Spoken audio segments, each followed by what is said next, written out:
Hello, കാത്തിരിക്കുന്ന ചിത്രങ്ങളുടെ ഏറ്റവും പുതിയ OTT അപ്ഡേഷനാണ് ഇന്നൊരു വീഡിയോ ഭാഗത്ത്. വീഡിയോയിലേക്ക് മുൻപ് വീഡിയോ ലൈക്ക് ചെയ്യുക, ചാനൽ സബ്സ്ക്രൈബ് ചെയ്യുക. ഈ വരുന്ന ജൂൺ ജൂലൈ മാസം അങ്ങോട്ട് ധാരാളം ചിത്രങ്ങൾ OTT റിലീസ് ചെയ്തിട്ടുണ്ട്. നമ്മുടെ ചാനൽ ഭാഗം പരിശോധിച്ചാൽ നിങ്ങൾക്ക് ആ വീഡിയോയ്ക്ക് കാണാൻ വേണ്ടി സാധിക്കുന്നതായിരിക്കും. ആദ്യമായി അറിയിക്കാൻ പോകുന്നത് ടൊവിനോ തോമസ്, ഭാവന എന്നൊക്കെ പ്രധാന കഥാപാത്രങ്ങളായ ചിത്രമായിരുന്നു നടികർ. ചിത്രം ഉടൻ തന്നെ സൈനാപ്ലേ എന്ന OTT പ്ലാറ്റ്ഫോമിലൂടെ OTT റിലീസ് ചെയ്യുമെന്ന് കൺഫേം ആക്കിയിട്ടുണ്ട്. അതോടുകൂടി മൂൺവാക്ക് എന്ന ചിത്രം ഈ വരുന്ന ജൂലൈ 8-ാം തീയതി ജിയോ ഹോട്ട്സ്റ്റാർ എന്ന OTT പ്ലാറ്റ്ഫോമിലൂടെ OTT റിലീസ് ചെയ്യുമെന്ന് കൺഫേം ആക്കിയിട്ടുണ്ട്.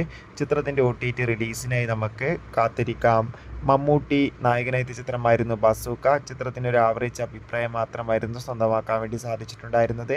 ബസൂക്ക എന്ന ചിത്രം ഉടൻ തന്നെ C5 എന്ന OTT പ്ലാറ്റ്ഫോമിലൂടെ OTT റിലീസ് ചെയ്യുമെന്ന് കൺഫേം ആക്കിയിട്ടുണ്ട്. മിക്കവാറും ചിത്രം ജൂലൈ 10-ാം തീയതി ആയിരിക്കും OTT റിലീസിനെത്തുക. കാത്തിരിക്കാം കൂടുതൽ അപ്ഡേഷൻ അറിയാൻ വേണ്ടി.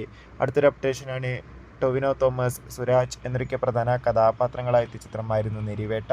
ചിത്രം ഈ വരുന്ന ജൂലൈ 11-ാം തീയതി OTT റിലീസ് ചെയ്യും. സോണി ലീവ് എന്ന OTT പ്ലാറ്റ്ഫോമിലൂടെ ആയിരിക്കും ചിത്രം OTT റിലീസിനെത്തുക. Bye bye.